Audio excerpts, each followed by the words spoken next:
Hello! So since it's going to be the new year soon, I thought I would teach you how I journal because I know this is the time where people are a lot more likely to take up new hobbies and try something new, and I think journaling is a really great thing, especially because it's not something you have to commit to, it's something that you can just write in here and there. It's a good place to just combine art and words, but at the same time you don't necessarily have to be arty. I'm not a big fan of drawing, which I'll show you in this video if you don't like drawing but you want to have drawings in your journal, how you can do that, and just like tips and tricks. So this is how I journal.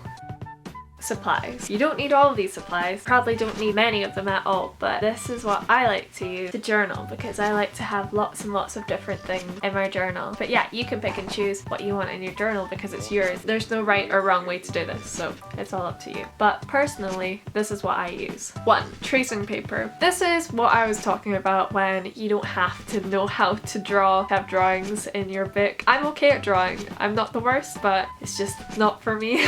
This is awful, but it works. Instead of printing out the picture and putting it on a light box, you can just get that picture up on your laptop, blue tack some tracing paper to the screen, and very lightly just trace out your picture.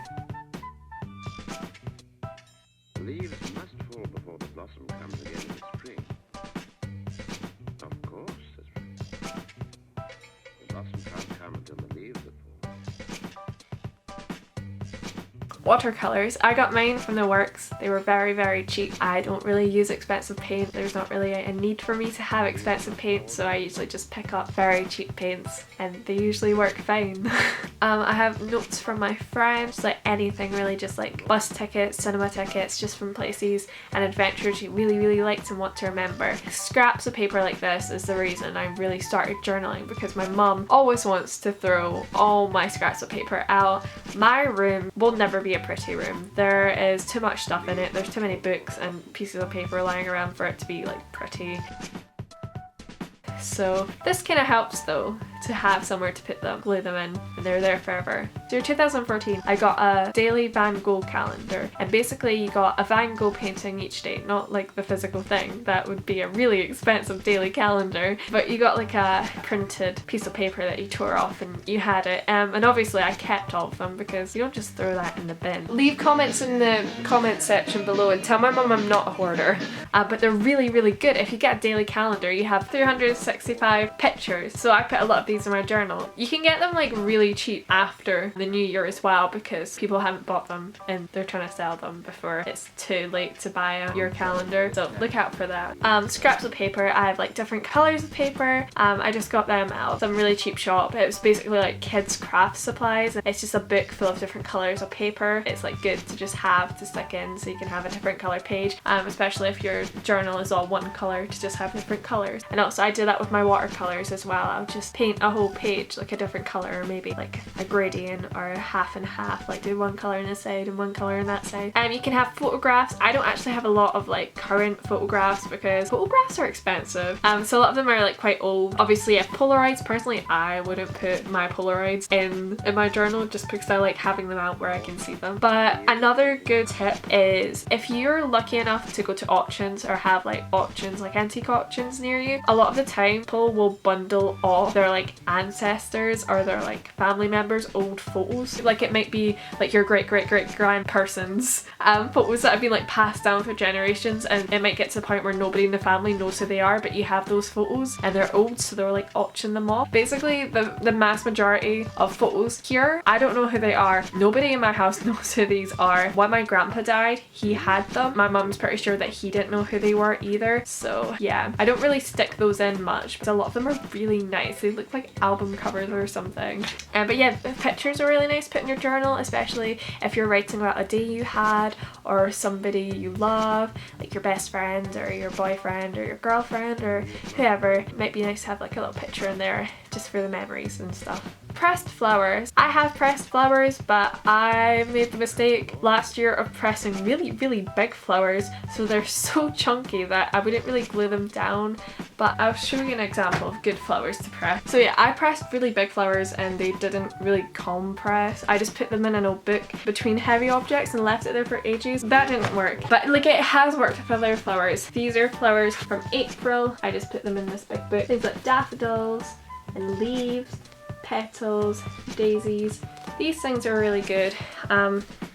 It's just really trial and error with what works and what doesn't, but that's all fun. Glue, obviously, to glue things in, or you can just sellotape it in, it's up to you. I use glue because I just think it looks neater. Stamps, just like stampers, sometimes I'll like stamp quotes from books into the pages, like the sides of the pages, just like quotes that I'm feeling or that I've read recently that have really like stayed in my mind.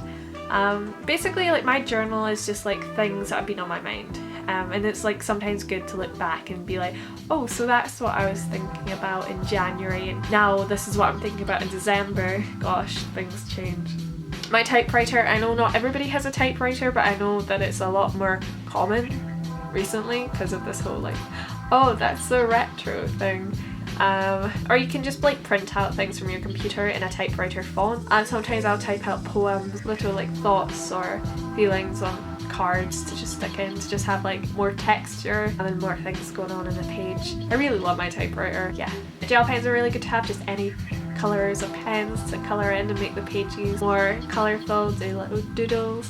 And sparkles, because I love sparkles. And of course, journal. This is my journal. I started it 2nd of December 2014, so I've had it for over a year now. I've not exactly finished it. It's the best journal I've ever had, and it's from IKEA. It's like a paperback book. You can break the spine very easily. It's not like the pages start to rip out when it gets too full, like the spine will break to basically help aid things stuck in the book. Really nice paper. The paper is blank, but it's like a tingy sort of a yellowy colour. It's not white, but it's not yellow, and I really like it. What I write about in my journal varies. I try and limit it to like just how I'm feeling, and it's just good to see your ups and your downs, not so much your downs, but life goes on, you know, and I think journals are a really good way to remember that. And it's really weird because I change every year, but my thoughts, if they're important enough, stay the same. I put a lot of things that inspire me into my journal. I might have forgotten how much that quote meant to me. It's really good to just have this ongoing thing. Like, there's my script for a drama I did at the end of my 5th year of high school. Here's a note I wrote Alan and Andrew when I was in drama class. Yeah, that's a drawing of me that Andrew drew when we went out for coffee, and then there's a drawing that I drew of him.